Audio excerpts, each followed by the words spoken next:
Adolescente mata o colega de quarto no CASE de Lages, na Serra. Ele enforcou o colega dele no quarto, tá? E está sendo investigado pela Polícia Civil se realmente foi isso que aconteceu.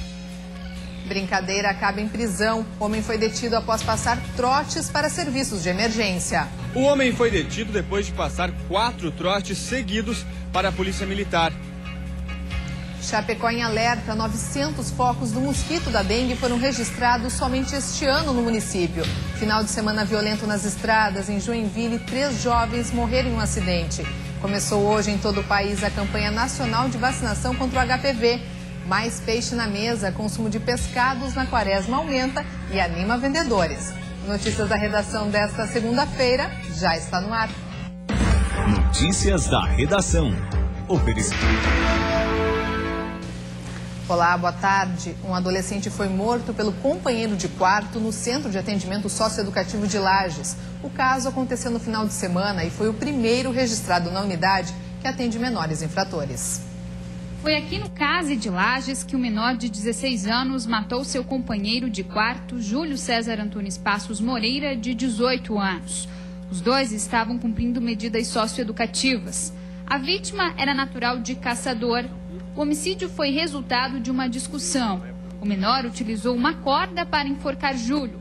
Segundo o diretor, ele confirmou a autoria do crime. Segundo alega o adolescente que se apresentou como autor do crime, ele enforcou o colega dele no quarto, tá? E está sendo investigado pela Polícia Civil se realmente foi isso que aconteceu. No quarto haviam mais 3 pessoas de 15, 18 e 20 anos de idade que afirmam não ter visto o fato, porque jogavam xadrez na hora do crime. O menor de 16 anos, que alega ter cometido o homicídio, está em uma cela isolada, aguardando decisão da justiça. A polícia também investiga se há participação no crime. Bastante provável que eles tenham participação em razão de se tratar de um crime que gera uma movimentação grande e chama bastante atenção, ainda mais dentro de um quarto, de uma cela onde existem outras pessoas que muito dificilmente é de se acreditar que eles não teriam visto. O jovem de 16 anos já tem 30 passagens pela polícia, uma por tentativa de homicídio em Chapecó. Ele é natural de Nonaí, no Rio Grande do Sul, e deve ser ouvido ainda hoje pelo promotor de justiça e transferido para outra unidade do estado. Uma fiscalização da Polícia Rodoviária Federal na BR-101 em Barra Velha, no litoral norte, resultou na apreensão de 100 quilos de maconha nesta madrugada. Quando a polícia deu ordem de parada, o motorista iniciou fuga e houve perseguição. Em seguida, ele perdeu o controle do veículo e bateu contra um morro de terra. Ele conseguiu fugir pela mata e não foi localizado pelos policiais. No carro, que tem registro de furto, a polícia encontrou os 100 quilos de maconha. E 3 carros da Prefeitura de Criciúma, no sul do estado, foram arrombados na madrugada deste domingo. Os carros que foram arrombados no pátio do Paço Municipal pertencem à Secretaria de Saúde, Secretaria de Infraestrutura e Mobilidade Urbana e ao Departamento de Fiscalização. A suspeita da Secretaria de Administração do município é que tenha sido um ato de vandalismo. A polícia investiga o caso e até o momento não há informações sobre os suspeitos. Uma brincadeira de mau gosto acabou em prisão no litoral norte. Um homem foi preso em Penha após passar trotes para a Polícia Militar, Polícia Civil e Corpo de Bombeiros. O acusado, de 37 anos, não teve a identidade divulgada. Ele é suspeito de ligar para as centrais de emergência de Pissarras. Foram mais de 22 ligações em um único dia. Este sargento do Corpo de Bombeiros conta que o homem sempre fala a mesma coisa e não se cansava da brincadeira. Ele se intitula sempre solicitando onde é que está o cheque do Renato Mendes, né? Onde está o cheque do Renato Mendes, já está pronto, se não está. Se o cara não... O Renato, o cheque dele não está pronto, ele vai matar o cara, não sei o quê. Então, bastante... Ele bem... várias vezes, né? Até por dia, assim, ele solicita a linha 193, solicitando o cheque do Renato Mendes. O homem foi detido depois de passar 4 trotes seguidos para a Polícia Militar. Um policial foi até o telefone público de onde eram originadas as ligações e flagrou o suspeito tentando passar mais um trote. A prisão aconteceu em Penha. O acusado foi levado à delegacia, mas foi liberado logo em seguida. Segundo o Corpo de Bombeiros, o número de trotes diminuiu nos últimos anos, graças ao sistema de identificação de chamadas. Mesmo assim, algumas pessoas insistem neste tipo de brincadeira, que pode atrasar o socorro de quem realmente precisa. Às vezes acontece de várias ligações, de vários acidentes, né? É onde que fica congestionada a linha e nós não podemos dar aquele atendimento o mais breve possível para as pessoas. E Chapecó está em alerta. A quantidade de focos do mosquito da dengue é preocupante. Estamos apenas no 3º mês do ano e a cidade já registrou quase o mesmo número de focos de todo o ano passado. Agora, quem não colaborar com o trabalho de prevenção poderá ser multado. Mudanças constantes no tempo são ótimas para os mosquitos da dengue. Nos dias que chove e depois esquenta, o Aedes aegypti aproveita para se proliferar. Mas o clima, assim, não é nada bom para os moradores de Chapecó. Nos primeiros meses de 2014, foram encontrados mais de 900 focos, enquanto em 2013, o ano fechou com 1.039 focos. Por isso, a Secretaria de Saúde está fazendo mobilizações para conscientizar a população. Nós estamos num período crítico, que ele permanece até metade do mês de abril, então a atenção precisa ser redobrada. Uma equipe da Secretaria de Saúde, juntamente com a Vigilância Epidemiológica, está pontuando os locais mais críticos e vulneráveis para a proliferação do mosquito da dengue. Os profissionais estão montando uma força-tarefa que vai ser desenvolvida durante todo o mês de março, em várias regiões da cidade. Quem não colaborar com os trabalhos poderá ser multado. O valor da infração deverá variar de acordo com os números de focos encontrados no local. Entre 2013 e no início de 2014, nós realizamos, então, 280 mil visitas, foram recolhidos 51 mil pneus. Nesse período, também foram realizadas coberturas de caixas d'água e cisterna em torno de 700, inclusive a administração dispõe de equipe para realizar a cobertura, até mesmo com material. Mais de 80% dos focos encontrados estão concentrados nos lixos jogados em terrenos desocupados ou na rua, que acumulam água e são os criadouros mais procurados para os mosquitos se reproduzirem. Chapecó atualmente lidera o número de focos no estado. Em cada 100 imóveis, 2 têm focos da dengue. E depois do intervalo, o final de semana foi violento nas estradas. Em Joinville, 3 jovens morreram em uma colisão. E começou hoje em todo o país a campanha nacional de vacinação contra o HPV. Os detalhes você confere no próximo bloco.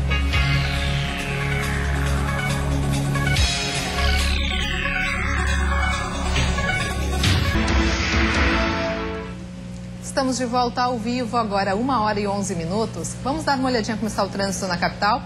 Temos imagens ao vivo das pontes que fazem a ligação Ilha-Continente. Trânsito mais intenso na ponte Pedro Ivo, que dá acesso ao centro da cidade. Para quem se dirige ao continente, o trânsito flui com tranquilidade. Neste momento, 29 graus em Florianópolis. E por volta das 9 horas da manhã de hoje, um carro capotou na Via Expressa Sul em Florianópolis.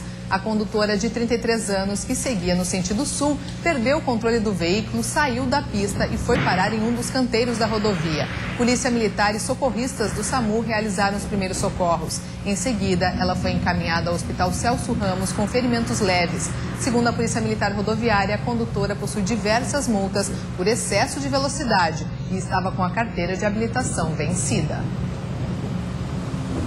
E o final de semana foi violento nas rodovias do estado. Só a Polícia Rodoviária Federal registrou de sexta-feira até domingo 161 acidentes. 101 pessoas ficaram feridas e 10 morreram. Um dos acidentes mais graves aconteceu na BR-101 em Joinville. 3 jovens morreram e outras 3 vítimas continuam internadas. O domingo amanhecia quando os 5 jovens voltavam de uma apresentação de dança em Curitiba. Ao chegar nesse viaduto no distrito de Pirabeiraba, em Joinville, eles colidiram contra outro veículo que trafegava no sentido contrário. Jackson Rodrigo Batista Porto, de 25 anos, motorista do Cobalt, que seguia na contramão, morreu na hora. Tamires Quinaut Porcíncula, de 24 anos, que dirigia o Palio, e o passageiro Jean Carlos de Souza, de 20 anos, também não resistiram. A informação que o motorista do Cobalt teria dirigido por cerca de 5 quilômetros na contramão não foi confirmada pela Polícia Rodoviária Federal.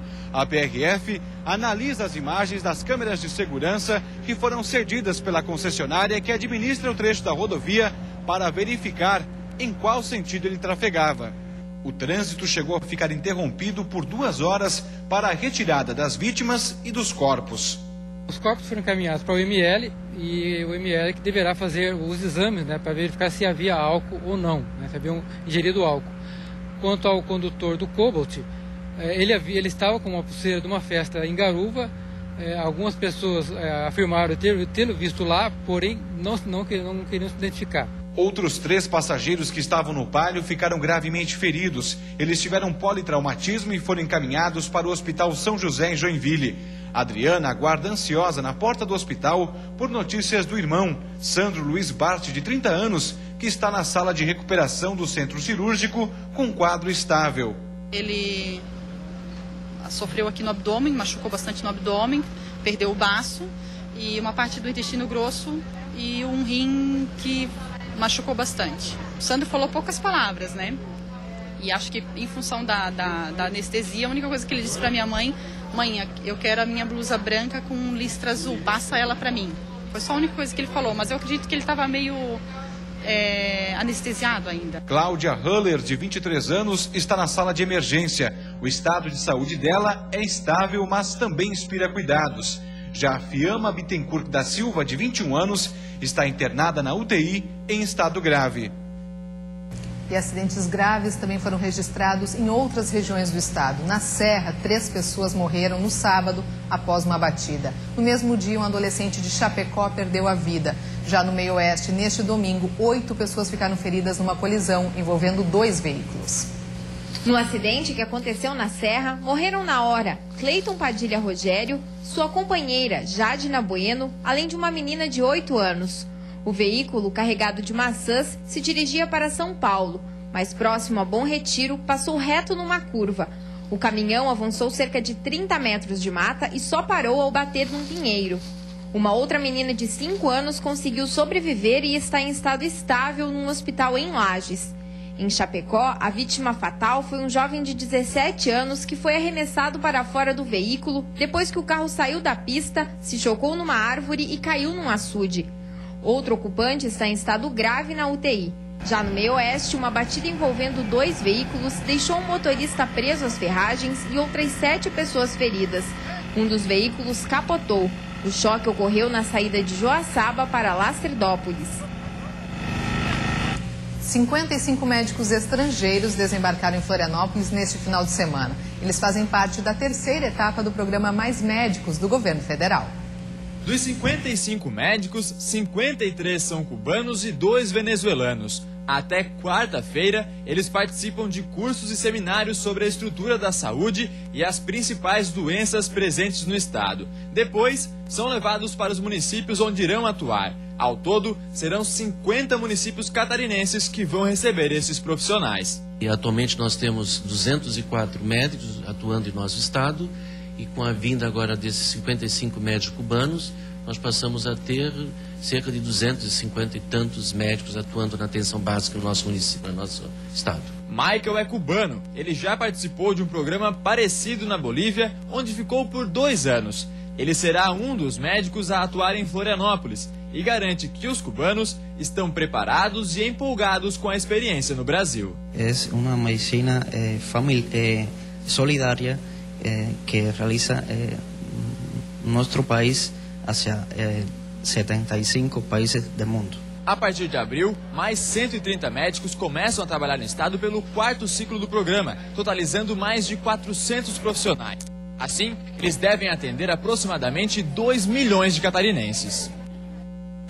E começou hoje em todo o país a vacinação contra o vírus HPV. Em Santa Catarina, 125 mil adolescentes devem ser imunizadas.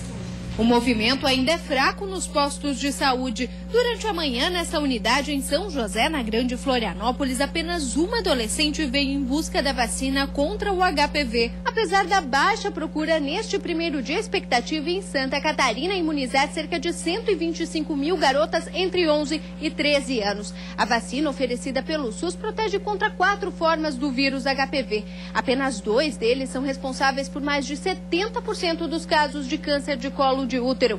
A doença, que mata 5 mil pacientes por ano, é também o 2º tipo de câncer mais comum entre as mulheres. O medicamento disponível na rede pública já é usado há 10 anos em outros países. A intenção do Ministério da Saúde é evitar que as adolescentes estejam sujeitas à infecção, já que, segundo uma pesquisa nacional, cerca de 50% das mulheres têm contato com o vírus após 2 anos de vida sexual. Se fez um recorte de faixa etária daquelas meninas que ainda não tiveram vida sexual ativa. Por quê? A gente precisa vacinar antes dela ter contato com o vírus. São 3 doses, uma dose agora, uma dose 6 meses depois da primeira e outra dose 5 anos após a primeira. Em São José, carros de som e panfletos devem reforçar o convite. Na cidade, ao contrário do restante do estado, a imunização não será feita nas escolas. Em São José, a gente optou por fazer em sala de vacina, porque a gente tem ar-condicionado, a sala é bem ambientada e tem a pia para a gente poder lavar as mãos, para poder fazer a lavagem das mãos. Isso não acontece nos colégios. As adolescentes não necessitam da autorização dos pais para serem imunizadas, mas devem apresentar um documento de identidade. Em 2015, meninas a partir de 9 anos poderão receber o medicamento, que entra para o calendário nacional. E depois do intervalo, chuva causa prejuízos em Criciúma. Shopping e prefeitura da cidade ficaram alagados. E ainda consumo de peixes aumenta durante a quaresma e o crescimento nas vendas anima os donos de peixarias. A gente volta em 1 minuto.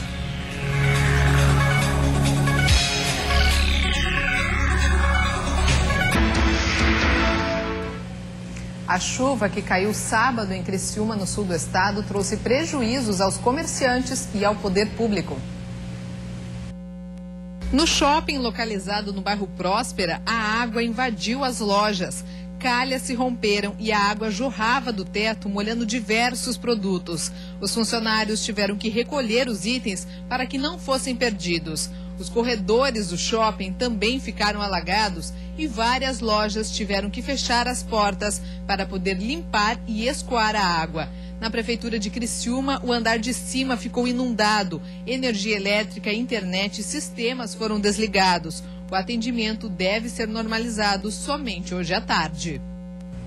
E a semana começa com sol em todo o estado, mas com chance de chuva em várias regiões. As temperaturas estão mais altas e voltam a passar dos 30 graus. Confira na previsão do tempo.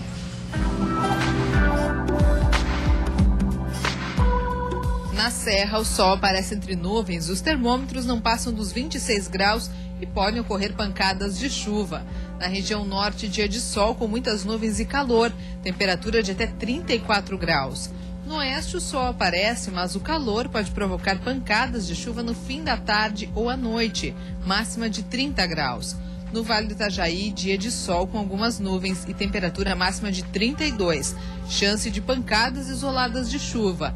Assim como no sul do estado, onde também pode chover em algumas áreas, termômetros registram até 34 graus. Na Grande Florianópolis, sol com muitas nuvens e temperatura de 32 graus. O consumo de peixe aumenta consideravelmente durante a quaresma. Tradicional nesta época do ano entre os católicos, o consumo do pescado representa o jejum e a abstinência, já que o peixe simboliza o alimento da vida. Durante a quaresma, cresce consideravelmente a procura por peixes. No mercado público em Tubarão, os dias mais movimentados são as quartas e sextas-feiras. Rosemary aproveitou a manhã de hoje para garantir as compras para o fim de semana. Aí sempre na quarta e sexta eu compro peixe, né? O que você tem visto em termos de preço? Tá bom? Como é que tá comparado com o ano passado? O preço tá mais baixo, eu achei que abaixou mais. Ano passado eu achei que tava muito preço lá em cima.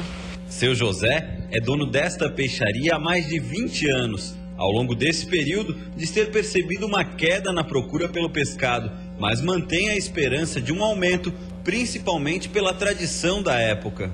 Sendo, por enquanto, tá razoável, não tá ótimo não. Já nesta outra peixaria, especializada em peixes nobres, a procura já é intensa.